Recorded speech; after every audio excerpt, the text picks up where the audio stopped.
latest installment of Doc Hardtree vs. the World. I'm here with my buddy Wolf Bane. Greetings. And my buddy Riboflavin. Hey. And we're here to talk about aliens. And I'm going to be honest here. The last podcast I did, highest rated podcast I've done so far.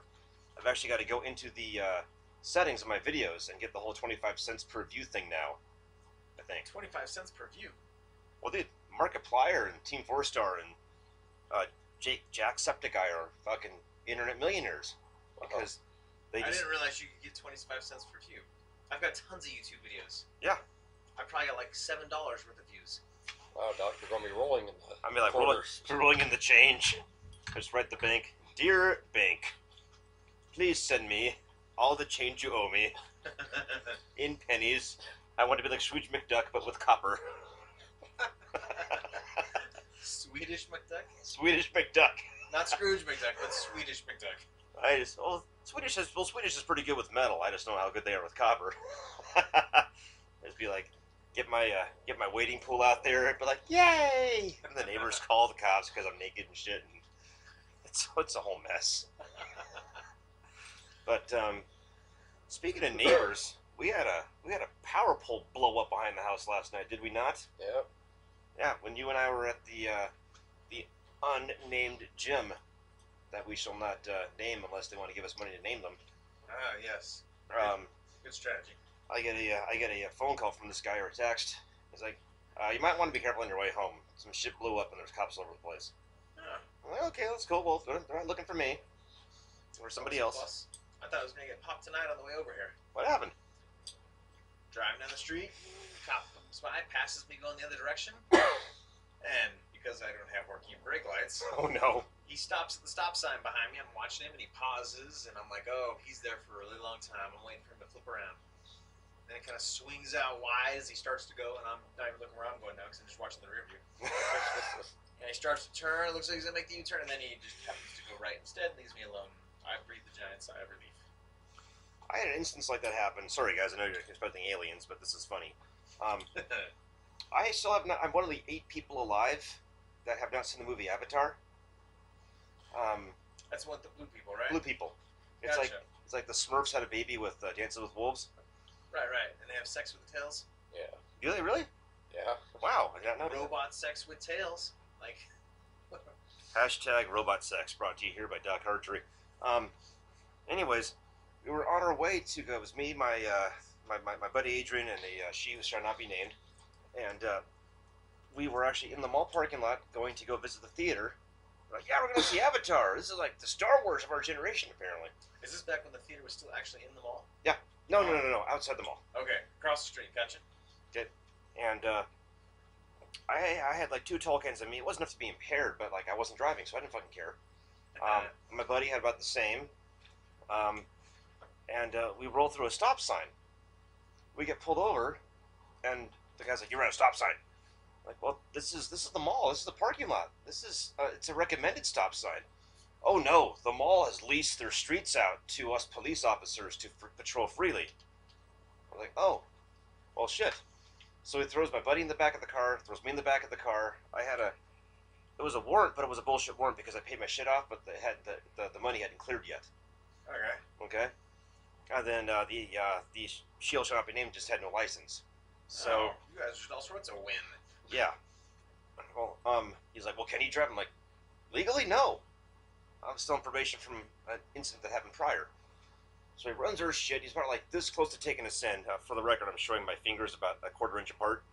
And all of a sudden, he gets a call on the radio. Oh my God, there's so much blood, or some shit like that. And he's like, all right, you motherfuckers got lucky.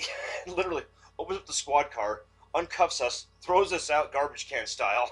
Nice. And he's like, get the fuck home. And he's like, woo, woo, woo, woo, and just takes off. That is awesome. So, side note, stop signs need to be a certain height. And if they're not a regulation height, they don't count as legit stop signs, and they can only count as suggestions in places such as parking lots and shopping centers. Well, this guy could have very easily. This is back before I was doing like my whole like know your rights thing. So I'm very positive he was just harassing some kids with the air quotes I'm doing. So he may not have had a case. Maybe that's why he let us go. But I heard that call on the radio. and he was really stressed out after that. Not doubting the legitimacy of the call, but he could have also given you the ticket, written you up, and if you don't fight it, then he wins. And nobody fights it. That's the whole. That's what I mean, yeah. I read this article about this guy who actually fought a red light ticket for like a year and a half, and it came down to you have the right to face your accuser in jail. So he wrote the in jail. I'm sorry, in court. My bad, in court. So he wrote the court. He's like, well, seeing as how my accuser is an inanimate object with a penchant for having faulty pictures, I would need to have the said red light camera testify against me in this court and blah blah blah blah. And finally, after like fighting it back and forth, they're like, you know what, go fuck yourself. You get out of the ticket. Have you seen the new thing going around? I haven't checked the validity of it yet, but the idea that people are spreading is that if you get pulled over, you could say in order for there to be a crime, there needs to be a victim. So who's the victim? If there's no victim, let me go because I have not committed any crime. Well, that's the libertarian anthem, victimless crimes. That's why we believe that even in the case of narcotic sales, if you have someone who has a product for sale, you have somebody with money. That money was not begotten by like robbing an old lady or something like that. It's money you earn from your salary at your job. So not ill-gotten gains. Not ill-gotten gains, and you purchase said product, whatever it is, pot, coke, meth, I don't know, a prostitute, and they're a willing whatever. Then there's no victim. I mean, I just this whole thing with the whole thing like cops using drugs and prostitution as an excuse to take people's property. It's just, and then what bothers me too is, I've never planned on ever hiring a prostitute in my life. Right. Never pay for anything you can get for free. Exactly. But also, for you to be found guilty, you need to be found guilty. You need to go through the whole process. You're telling me, so the next day, when they bust these Johns with these hookers, they will publish your name and your place of business and your residence, and they'll put your name in the paper and shame you. But you see a guy blow a clerk away on the 7-Eleven closed circuit fucking camera, and it's the accused shooter. But you saw him put a fucking Glock on the guy's face and pull the trigger, and you saw his brains explode. He's the accused. You get caught. Let's be realistic. If this is a 7-Eleven holdup, it's not a Glock. It's probably a high point. Okay, you're probably right, but the theory rings true. So he's the accused, but you get caught trying to put your dick in something strange, and they put your name and picture in the paper. You should be shamed for paying for it. I'm a big fan of public shaming.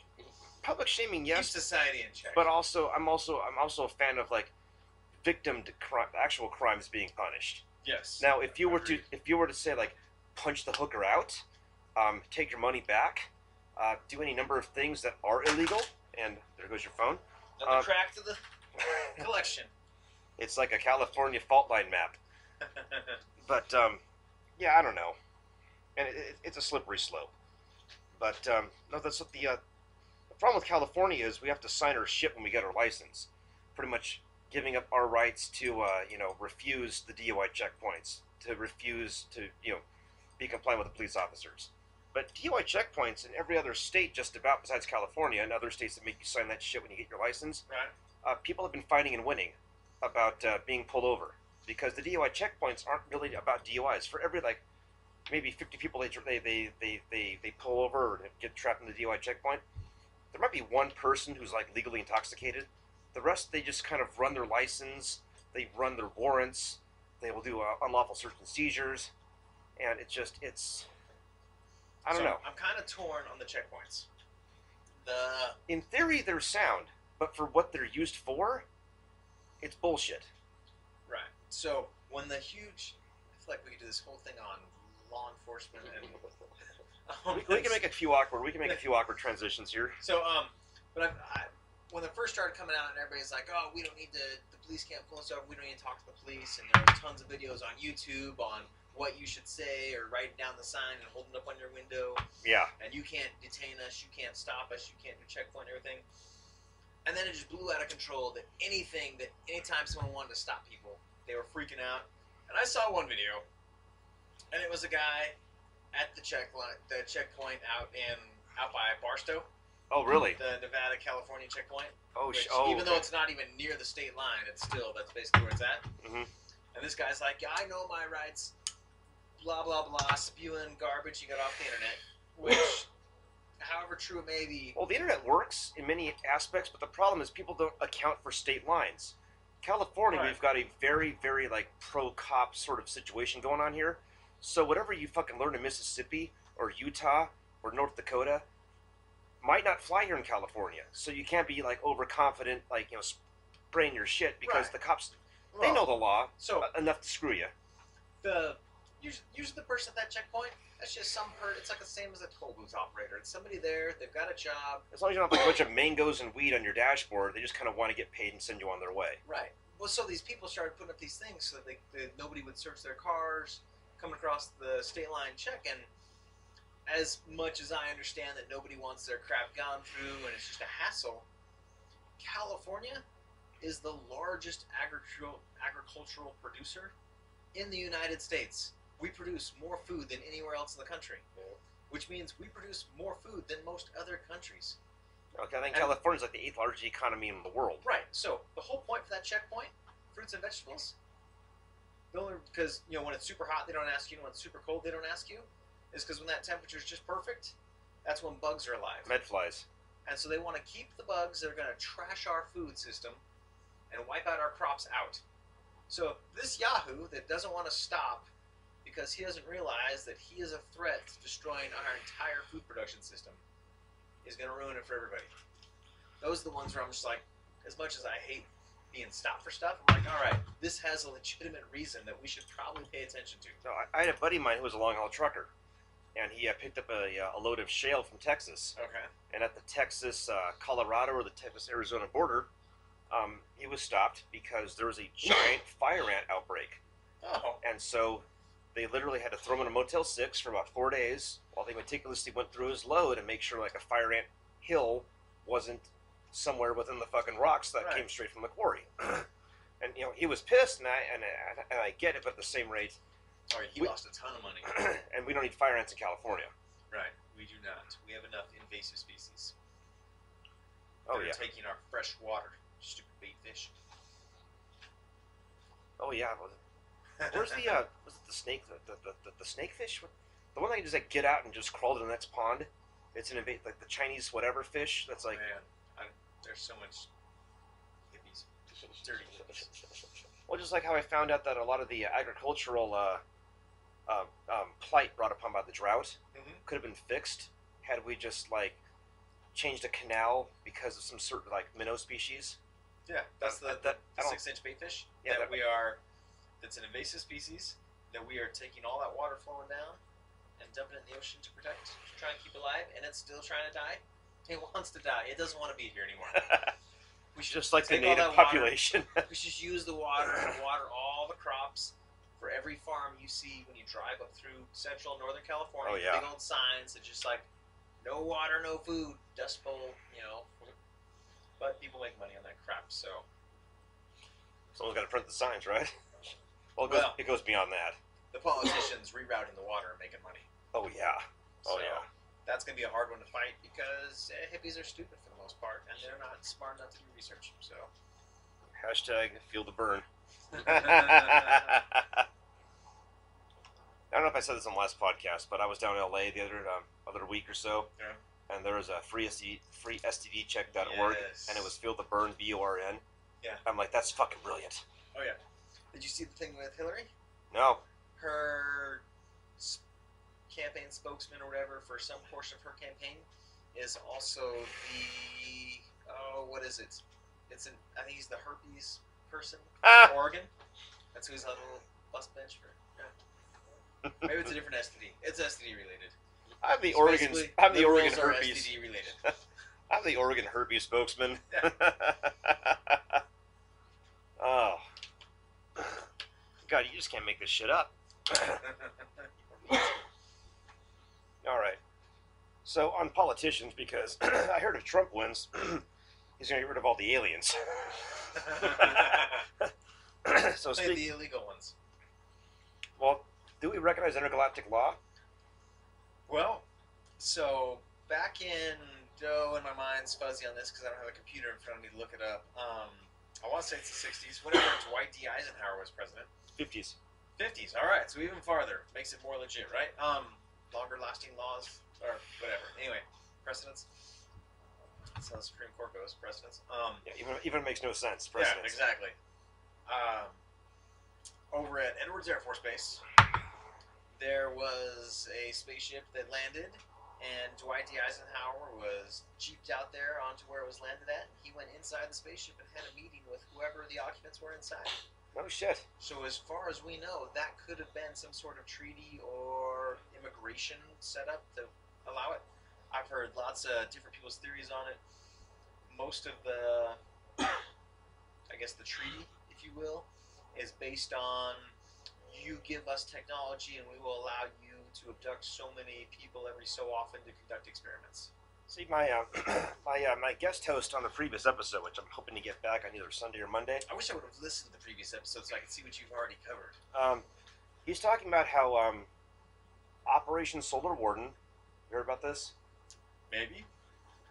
I'm not good with remembering Basically, it's an alien-human hybrid ship that hides up behind the moon. Okay. And its job is to pretty much expel any incoming UFOs in like, I guess, intergalactic space. There's the Van something belt, which is this belt of radiation just beyond the moon, which, depending on who you talk to, might actually be there because of the aliens that are out there not wanting humans to actually be able to use technology to get past it. Because if you look at our record as a species, it's not very clean. So if you give us God, what was the company Aliens? The Wyland Utoni Corporation. Give us some sort of like a and they did the same thing in Halo. I forget what the name of the something Fujika Corporation. Right. Give us warp technology, but if we do to other planets what we've done to our own, the aliens aren't too keen on that. So we have the reptilians, or the the name for the reptilians, the ones that make the gold mines. Anasazi? The Anunnaki. Anunnaki. Yes. So they're just kind of lazy lobs who just kind of want us to do their work for them. They've really got no interest in sublimating or assimilating our planet. They just kind of want us for our resources, and will exploit the living shit out of us. Then you have the like us. Then you have the Greys, Okay. the experimentation aliens. They're the ones that you find a cow cut apart by lasers in Idaho. Technically, it's kind of what they did, and Yeah. they're always the ones that people that get abducted they see. And I guess the really big ones to worry about, from what he was saying, are the insectoids. They're just called the Watchers. They don't really interfere much with our shit, but if we get too uppity, push of a button can just reset evolution back to zero on our planet. And there's also the whole thing that we could have actually been a seed planet. It's almost like the South Park episode where Earth is just a fucking reality show, because none of these species. You think we put cheetahs on the same planet as gazelles? So it's I don't know. There's also me. I'm a type O negative, Rh negative human being. There's a huge cluster of Celts that have the same thing. Same thing with Basque, and there's actually a branch off of the Celtic descent that in the Middle East. That I've never given this a shot, but supposedly Rh negative folks are immune to the HIV virus. I've never gone out there. That's a positive thing. Are you positive? I've never gone out there and actually say, "Hey, you have AIDS. I want to test the theory out." Right. Who's the guinea pig for that one? Yes. That's a little different than let's see if we're allergic to poison ivy. Yes, because poison ivy doesn't stick with you forever. Right. Well, depending, but yeah, the whole. When I was younger and more religious, the mere possibility of aliens having anything to do with our evolution or our being here as a species, just instant dismissal.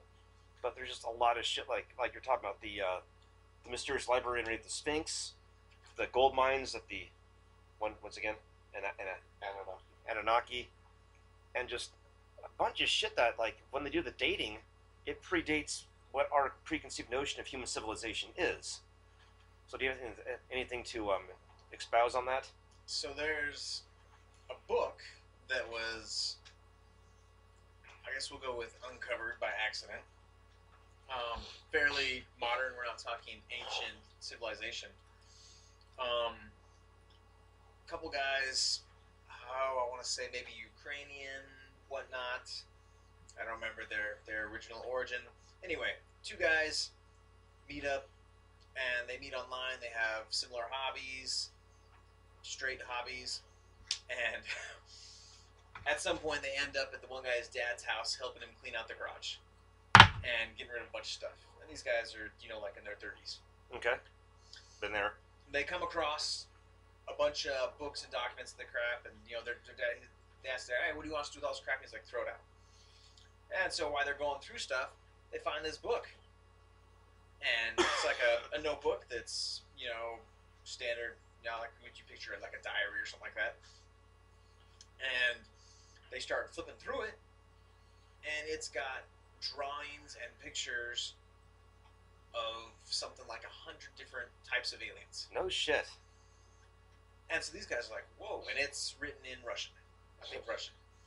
So they start going through it on their spare time afterwards. The dad's like, take this crap, throw it away. And they're like, well, we're keeping it then. We're not going to throw it away. They don't bring it up to him because they just happen later on. They kind of just go behind the dumpster and load it in the trunk.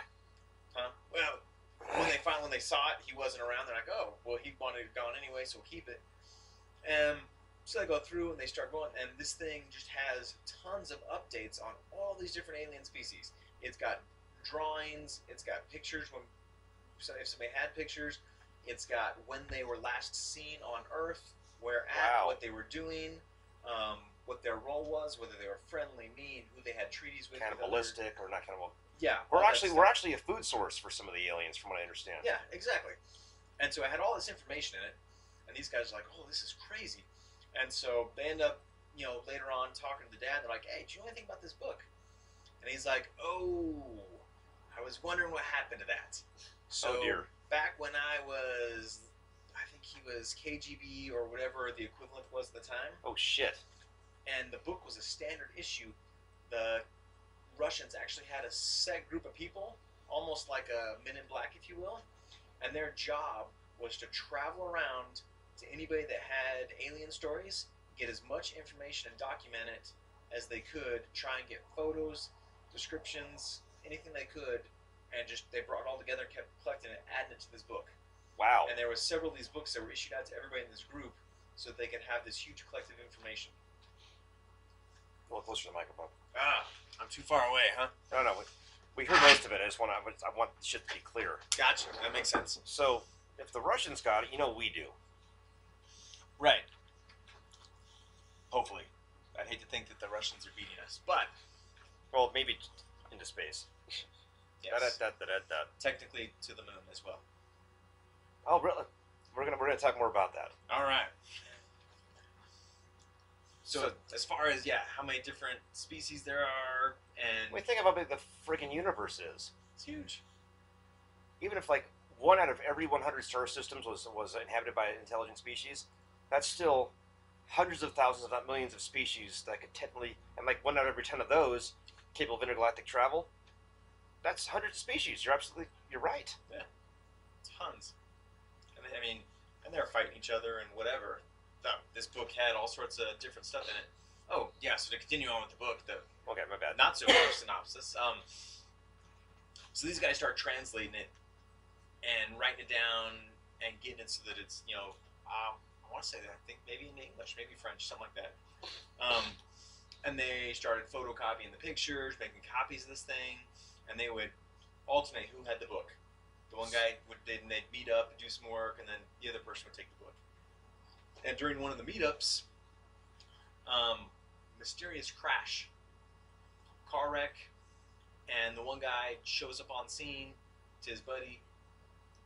Buddy is dead in the car, or in the wreck, died, I believe. The book was there in the car with him, and then when he tried to get the book, they stopped him, said you can't take evidence, whatever, and then when he went to try and get it later, it was gone. The original copy is gone. Luckily, these guys were smart and they made copies of it, and I think you can even order it online now. Wow. So, yeah, pretty sweet. Wow. So the book is out there. I think there's actually even other videos where they have the drawings and they show the drawings and so you can see what things look like. Oh, shit. Yeah. Yeah. Anyway, continue on before I...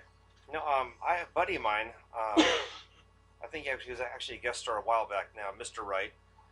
He did a lot of work in the studios. He was, well, I'm not going to get too in depth, but he was, one of his buddies was a video editor for, I want to say Jonathan Frakes, or one of those shows where it was like unsolved mystery kind of deals, right? So this guy got a master copy of this just basic like VHS tape. Okay. Halfway through the editing process, they get a phone call from the studio. Stop what you're doing. Knock that shit off. Okay. So the guy's like, well, this has got to be good. So he took the tape out. He left copies. Took the tape out. Took it back home. Okay. Thought nothing of it. The next day they go back to work. The entire photo editing area or video editing area was broken into by, I'm doing air quotes, by thieves. Shit's missing. Shit's smashed. Shit's whatever. Yeah. And like, fuck. That night went back home and watched it, and it was some astronaut, some spacewalk video. Yeah. And I guess clear as day. Oh. There was a giant craft in the background. Yes. I have seen a video that might be it's that probably one. the same one. Probably the same one. Clear as day. Just this guy's like, is it like filmed out the porthole of whatever? Or yeah. No, we're talking about the same video then. That's because of my buddy. That video was actually preserved to go on the internet. That's pretty sweet. And then when you start talking about TV, it reminded me, so in this, I guess, alien descriptive KGB whatever species book, some of the stuff that I've looked into on it, they've used the actual drawings or the images of actual aliens, and they've been implementing those into sci-fi, like Starship Troopers and really? Independence Day. And the idea behind it is if they put it into sci-fi, then if the real world ever actually sees any of these people, we will be less surprised because we have been... That's exactly what Mr. Black was saying. He says maybe 20, 30, 40 years ago, humankind would have come to a panic had the actual existence been blown open. Oh, look at the original radio program, War of the Worlds. Yeah. Caused people went crazy. Massive destruction. Suicide left and right, yeah. And but nowadays, I think as a species, we might still be surprised, but it'd be a lot less because that's our epic films. Right. Aliens. Great blockbusters. God no. Of all the aliens that actually exist in pop culture, I hope there's nothing resembling a fucking xenomorph out there. Fuck that shit. But you know, Independence Day, like, well, the whole shtick of like them just being locusts going from world to world. By the way, the new movie comes out, I think, next month, and it looks pretty sweet. I mean, 20 years after the fact for a sequel. Yeah. I mean, granted, there was Kindergarten Cop 2, which made no sense to me, but whatever. But Independence Day 2 seems pretty good. It's like probably the first non-franchise like Star Wars or comic book movie I'm probably going to see in theaters. Okay. Because like my rap sheet for going to theaters, pretty much if it's not Marvel or Star Wars related, I really have not gone to the theater to see much. So this will be the first, I think, Fox thing I've seen besides X-Men in the theaters. It looks pretty good. Okay. But yeah. We're gonna get into, but yeah, that's. And they brought what, Spader back, the guy that plays Data, the long-haired guy. You think? Oh yeah. You thought died in the first one. Release me. I've only seen one preview for it, and yeah, it didn't stick with me. I don't remember most of what happened in there. I just remember that Will Smith's character is dead, apparently, or missing. Yeah, if you go online, because the golden age of the viral campaign's over. If you look at the Halo 2, the Batman movie, The Dark Knight, whatever, Cloverfield, where they had these amazing viral campaigns to get hyped up. Those are kind of over. But Fox still tries every so often. I guess if you go online to a certain thing about the movie, you will see news footage of if you looked at the preview, there was like these like hybrid F-22 alien craft things that they were sending out against the ships. Well, I guess Will Smith's character was the first person to try and pilot one of those, and it blew up.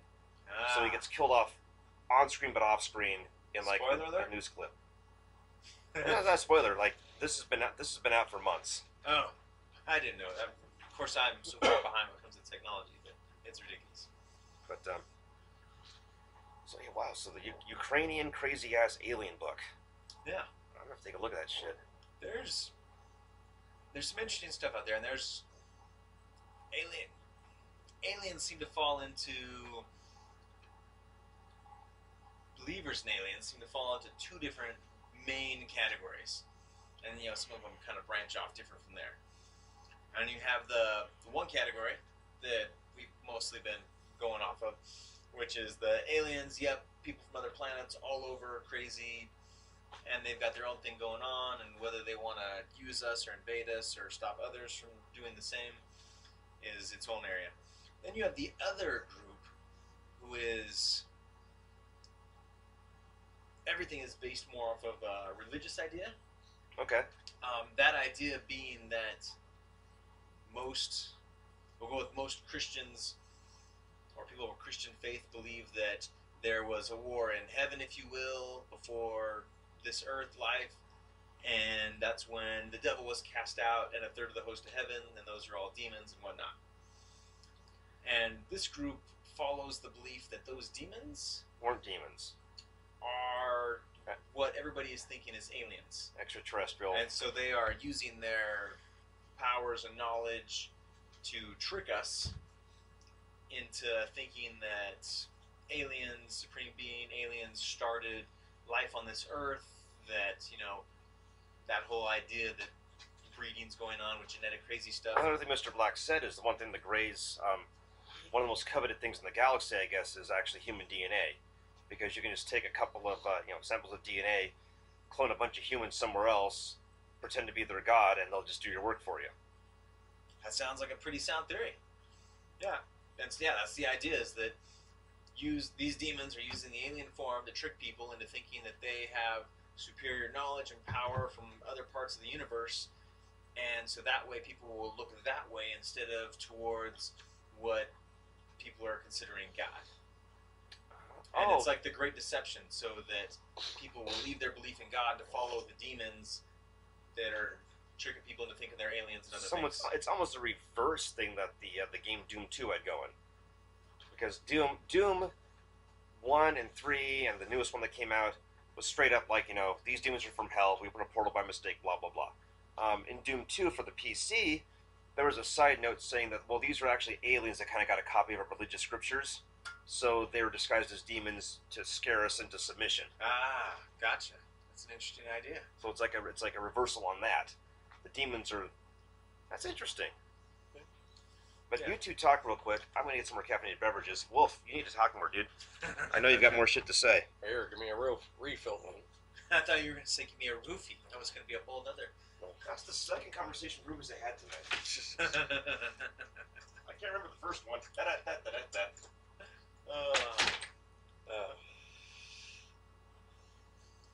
Well, where to begin on this? Pick a spot. There's so much. Yeah,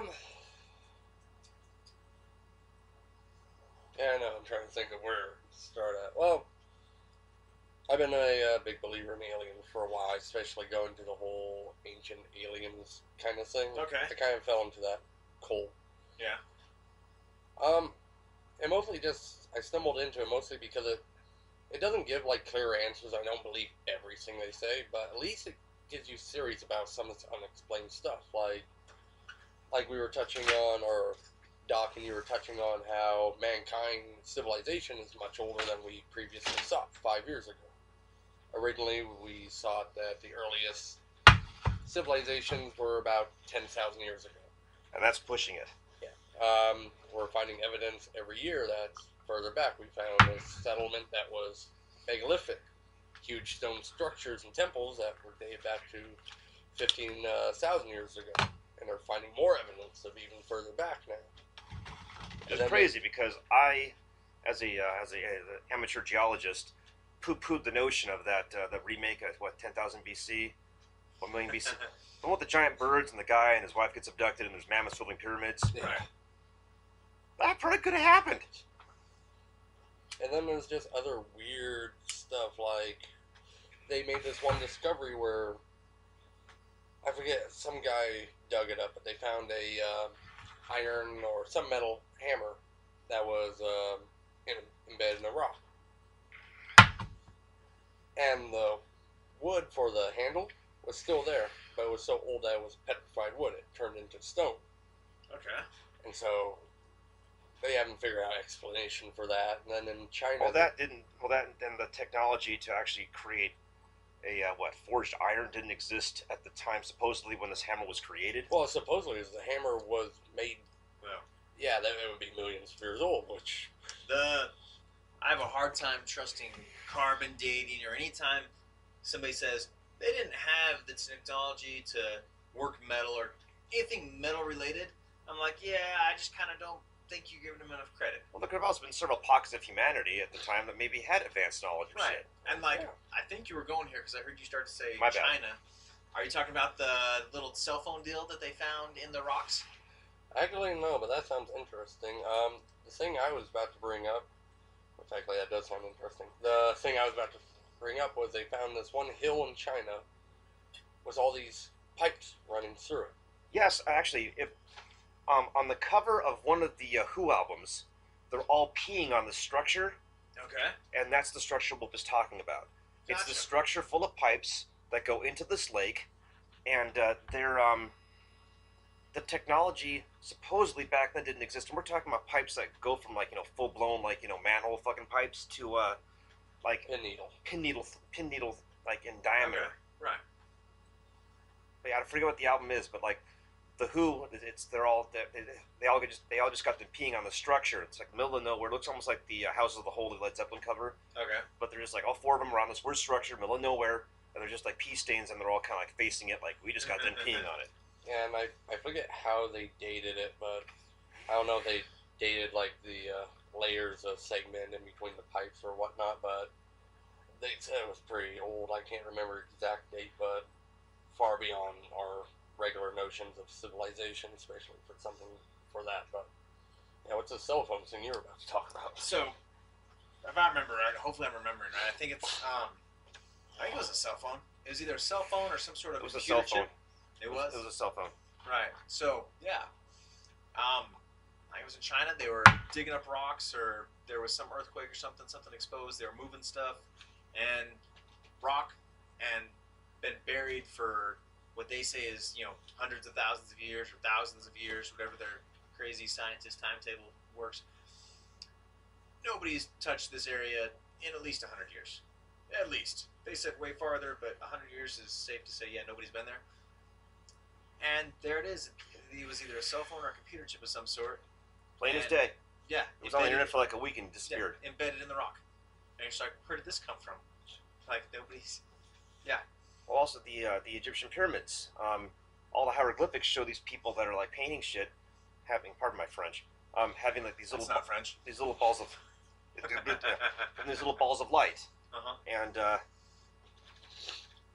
because they used a series of reflective mirrors. Aziz light, but that only works for so far. These Yeah. were talking about the guts of the pyramid, and if they had used torches, there would still be soot up there on the ceiling. It's like hospital clean as far as we're concerned, and there's pictures of these workers with these little balls of light.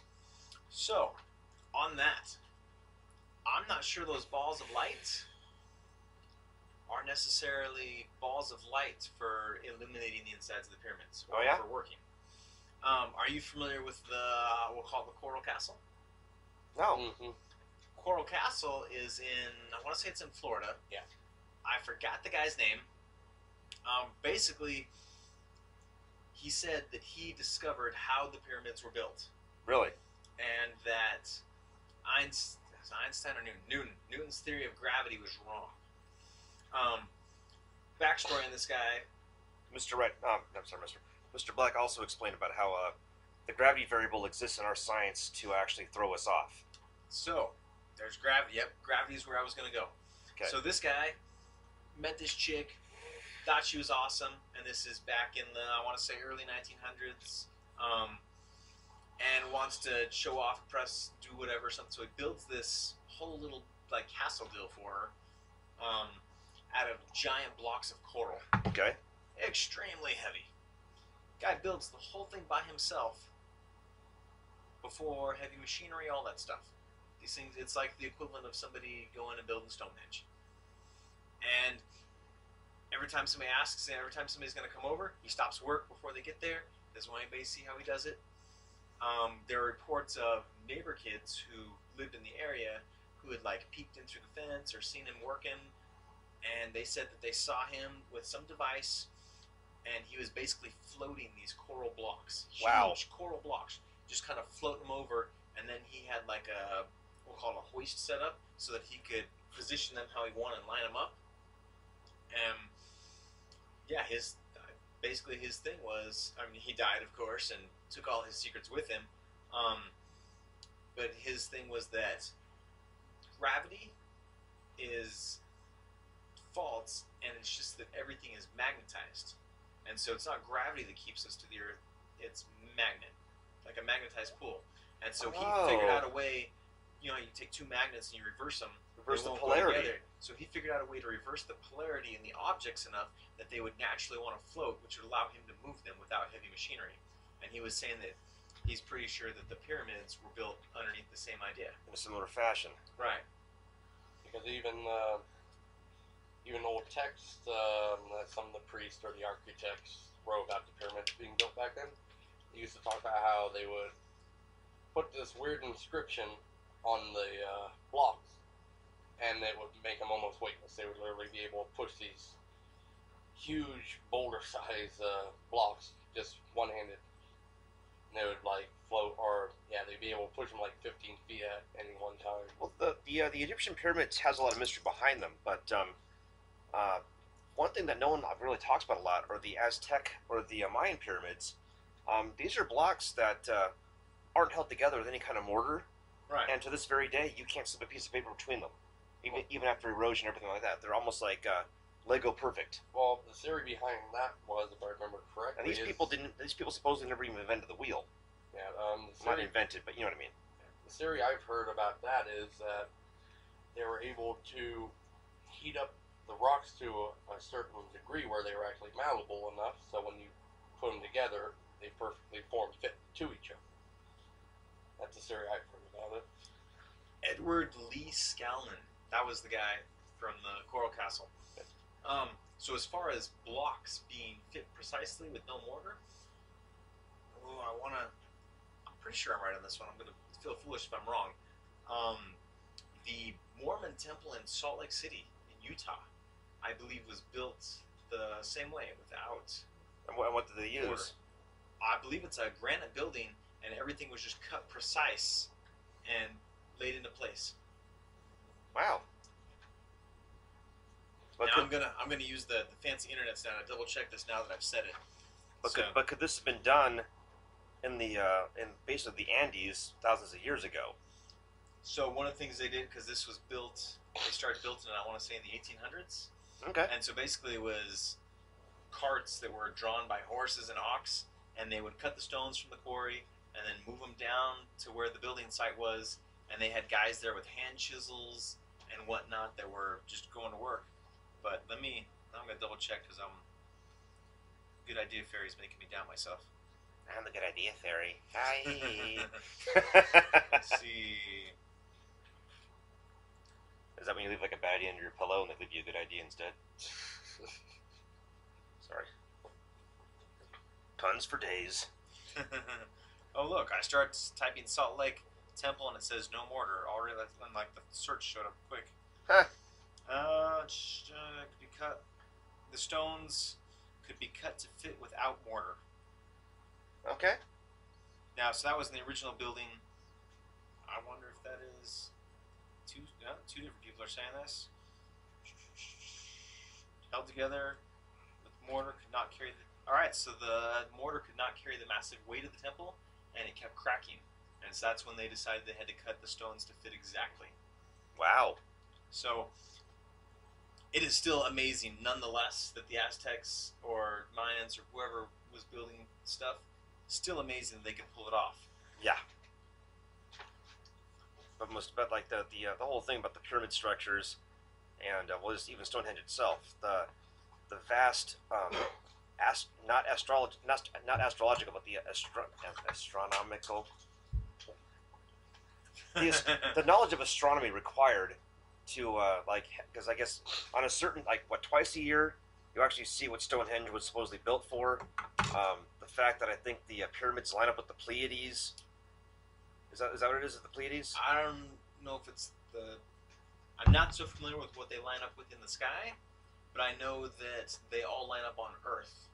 There is between the pyramids in Egypt, Cambodia and the one Cambodia, the ones in South America, the we're not going to even the mounds in that we don't consider them pyramids, but they were back in the day. The mounds that were in the United States. right. And there's other stuff on the southwest of the United States. I want to say it's Mexico or Arizona. There's old ruins there, and they were more of a dome or square shape. Yes. And they line up as well. And then also that underwater temple off the coast of Japan that was discovered not too long ago. Oh yeah. That one also lines up with it. Crazy. So yeah, unless you had like a bunch of people, sending text messages with their ancient cell phones and were to build stuff, there was something. There was something there. Have you seen the? I want to say it was it a mummy, sarcophagus, whatever the fancy term is. They found it had cocoa in it, Really? which we know South America, Egypt was not. So they found the cocoa in Egypt. Yes. Crazy. And so the idea is that there was some sort of travel going on back and forth there. Wow. Well, it's like all the Viking mementos that predate even the Native Americans settling in certain areas of Canada and like Maine and stuff like that. Well, then the Vikings had compasses, full-on compasses that I don't think to this day they can recreate. There's so many things that people were. Go figure, they were better at doing certain things than we were. We still haven't figured it out. Well, I mean, look at Rome. I mean, just the cobblestone roads still exist. Yeah. We actually make roads nowadays to self-destruct to give Caltrans work. Right. And what is it? They just barely discovered the mixture that Rome was using for their roads a couple years ago, and that was some scientists by accident, or maybe it was a group of college kids. I don't remember. But so the road material that Rome used was actually a mystery up until a few years ago. yeah, nobody had any clue how. Holy crap! Everybody knows how they made the road, but if you don't know the actual mixture, just a little variant. It's like, if we had this much gravel instead of this much, it changes the whole outcome and how long it lasts, its durability. And it was just recently that within the last couple of years, I think that they actually figured out what made roads so awesome. Wow. Rome actually discovered or created a cement that actually dried underwater way back then. Wow. Yeah. We can't even do that nowadays. No, we can. So back then, it's kind of Unheard of. And if you really want to talk about precise stonework and how we can't recreate it nowadays, if anyone listening to this watches Ancient Aliens, I'm sorry, I'm going to bore you since you know the story, but have either one of you heard of Unupuku? No. And I'm sorry if I'm pronouncing it wrong, I'm fighting a cold right I now. want to say I think I have, because I've watched probably way too much Ancient Aliens. Elaborate. I want to say it's a branch off of the Aztec or Inca. I'll say Inca because I think it was. But there's this huge temple area, or like a whole city almost, completely destroyed now. But Speak at the computer.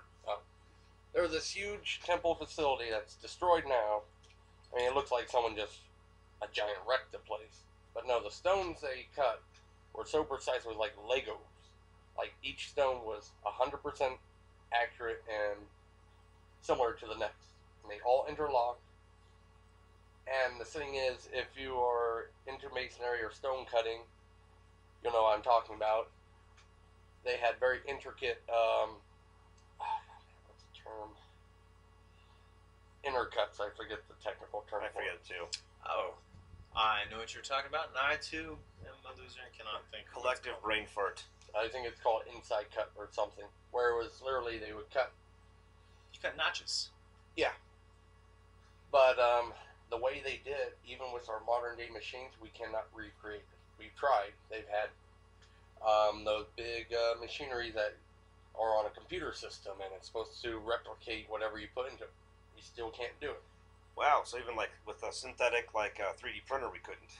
Nope. And the stone being as old as it is, if if you touch the stone, suppose I haven't touched it, but from what I've heard, it's like touching glass. It's super smooth. Wow.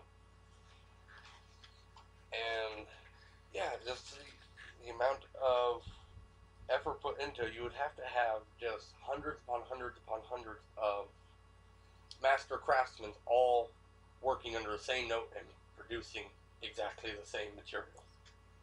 Puma Punku. Yeah, there you go. I cheated and looked it up. Now, what I've heard everything from, like, ancient civilization to alien phenomena, or ET phenomenon. But the steps outside of Florida or Japan, they look just like, they call it the something road. Oh, The Bimini? the Bimini Road, which, yeah, I forget that one. I think Hubbard or whatever one of those guys were. Who saw you the, what's those people who can see the future?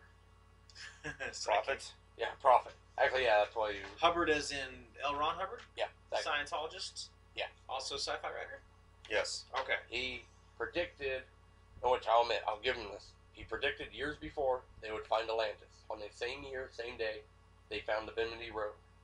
Just by chance. And since then, people always refer to that as the Atlantis. But yeah, it's this huge... Well, not huge, but yeah, they're... Well, it's a series of 90-degree angles which aren't supposed to exist in nature. And recently, well, not super recently, but within recent time, they actually... Minus salt crystals. They discovered that what looks to be like a man-made bay and dock where they actually had a wave breaker. Or... In the same area? Yeah. Interesting. For those of you who don't know, okay, the Bimini Islands are a series of small islands, and for anyone who's ever seen the movie Silence of the Lambs, when the crooked shithead psychologist flees the country in order to escape Hannibal Lecter, and Hannibal Lecter's on the phone with Clarice. Oh, I've got to go. I'm meeting an old friend for dinner. That was actually filmed on Bimini Island. It's a very small island, and they wanted to pick a remote location. So, just a little background on that. Nice, nice. So, when you set up 90 degrees, besides me thinking about the salt crystals that you see that form squares, that's pretty sweet. It also reminded me of one of the things that they discovered in the Grand Canyon. No? There's a bunch of shit in there. Yes, they had a party and I can't remember the guy's name. Was it Sawyer Andrews or? Oh, I'm so horrible without a computer to cheat with and look stuff up That's in okay. front of me. Yeah, they were exploring the Grand Canyon, found a cave off the side. He's like, oh, let's go check this out. And they start getting in there, and they find giant stuff, and they find ancient Egyptian stuff. Oh, And wow. they're like, oh, in the Grand Canyon, in this cave. Some of it is actually in one of the, I think, natural history museums. And cave was a pain to get to. Nobody really remembers how to get there. And supposedly you have to cross into property you're not supposed to go to get there. But one day I'm going to go try and find it. Anyway, Take me with you. the part that reminded me about the right angles is they started showing aerial shots and different things of the Grand Canyon and saying, look at this. This looks like this could have been a temple. Look at all these right angles that are cut into the cliffs. 90-degree angles. Like, water erosion does not cause No. that. On that same note, on the other side of the planet, we're finding a bunch of stuff in Antarctica. Pyramids. Like, I don't care what way a glacier cuts through something, they're not supposed to make a perfect pyramid, much less a series of them. Right. And I wonder if those also line up. And there's also, I can tell you on one, the pyramid they supposedly found up there. was that just Google Maps making filling stuff in the blanks?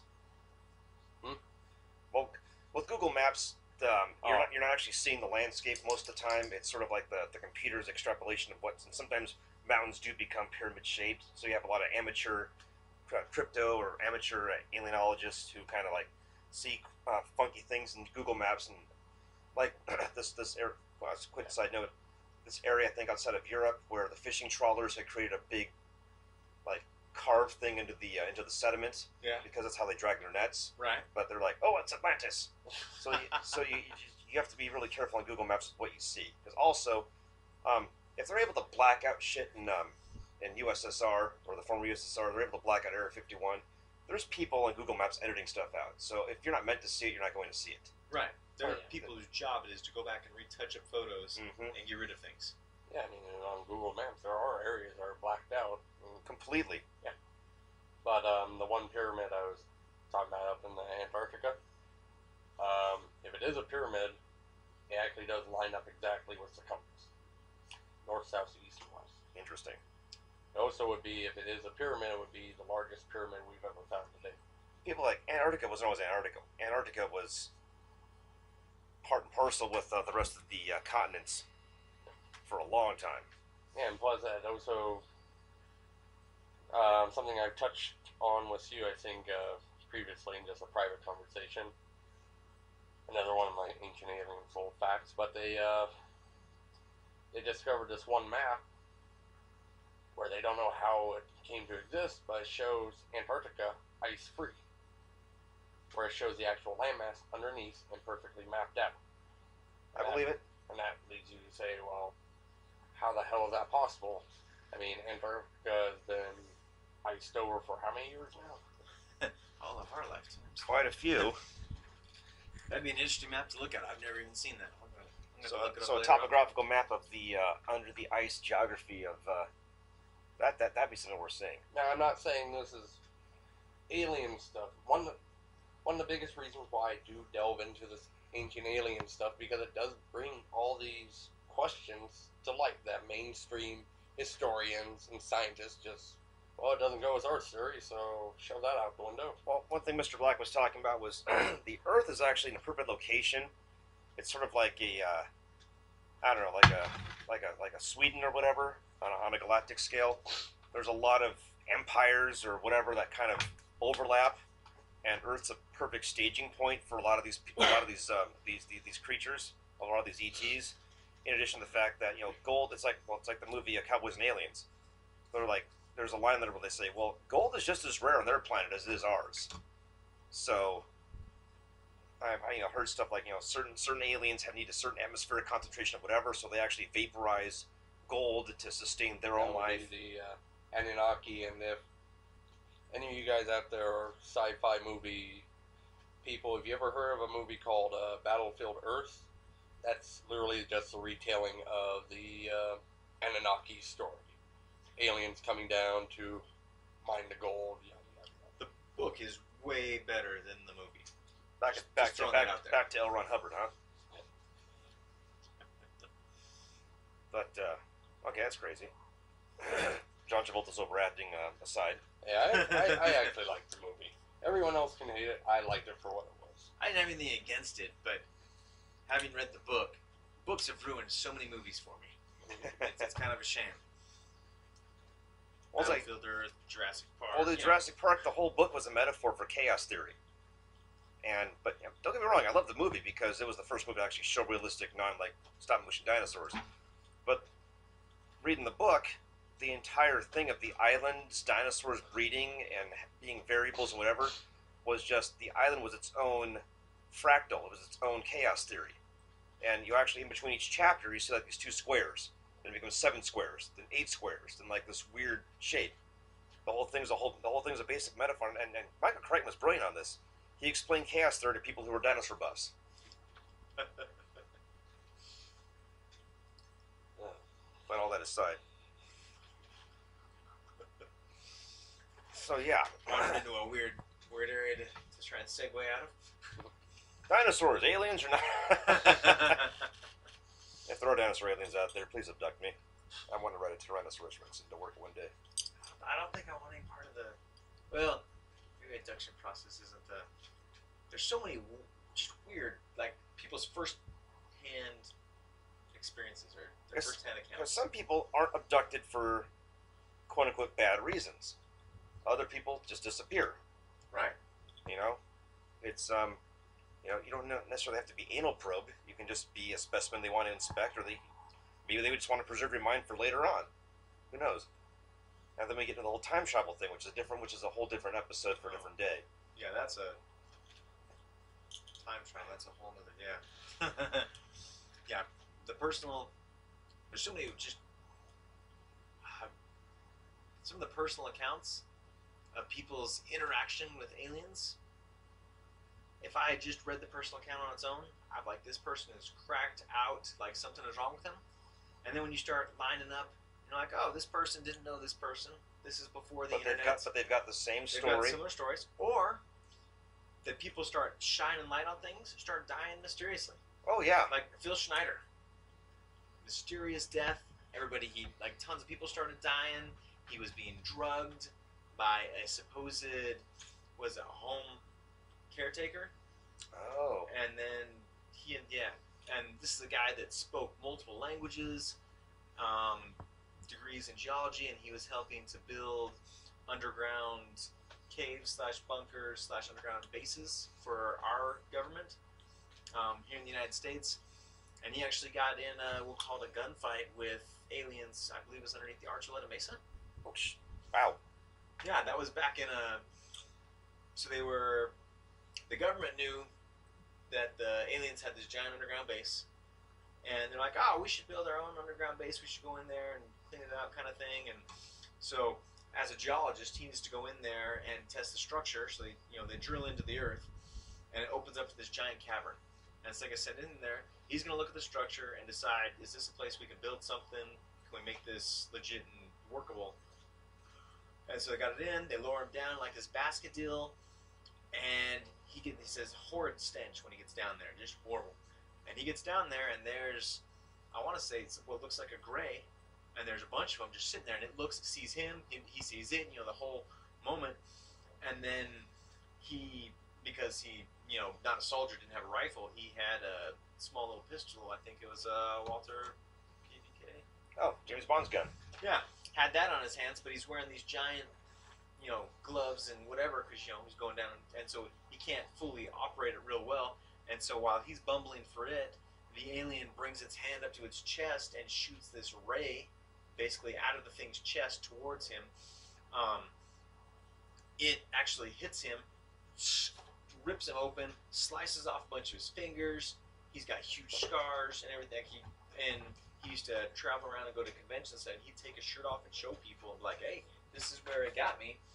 And just wide open, fingers missing, cinched off. Wow. He ended up firing a couple shots, and then they dropped a couple, he called them people in black and green berets, which we know would be Rangers and Special Forces.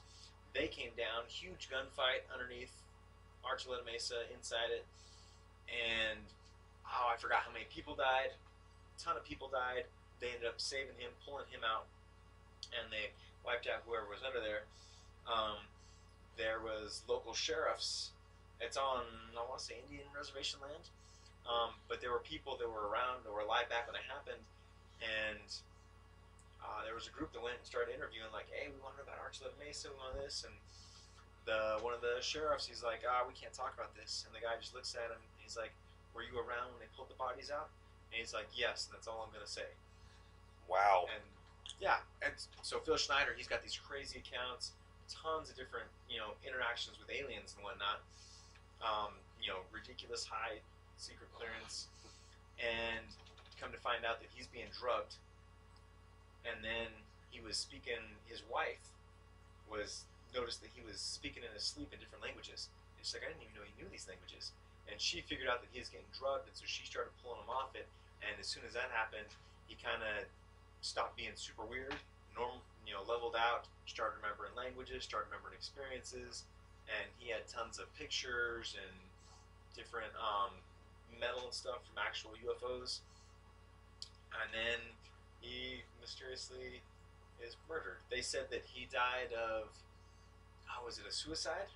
And they found him in a chair, tied up with surgical tubing wrapped around his neck and tied off. And this is a man who, he's missing fingers already, and he had other issues where he couldn't, it was impossible for him to have wrapped around his neck, tied it off, and whatnot. And then Wow. they found other poisons and stuff. Anyway, so he's dead. A lot of the guys he was traveling with, all dying. They're getting run off the road and killed in mysterious car wrecks. They're getting shot at when they're going to conventions. Anytime this is happening, automatically I think there is something legit here. No matter how crazy their story sounds. Yeah, no, exactly. Government is trying to kill you, or people that are paid by the government or just have a vested interest in most keeping shit likely secret. belong to an alphabet agency of some sort are out for you, you know something they don't want everybody else to know. Yeah. Well, on that note, we've got over an hour here, and if I don't check myself, we can keep talking about this the rest of the night. So I'm going to sign off, and I definitely want you guys back when I speak to Mr. Black on either Sunday or Monday. So keep your schedules open. All right. And I'll let you guys know what's going on with that. But you've been a great audience, and remember, if you like this podcast, please finger the like button gently in the bottom of the video, and subscribe. Even if you hate this, please subscribe. Now, I actually got my first negative comment the other day. Oh, nice. It was awesome.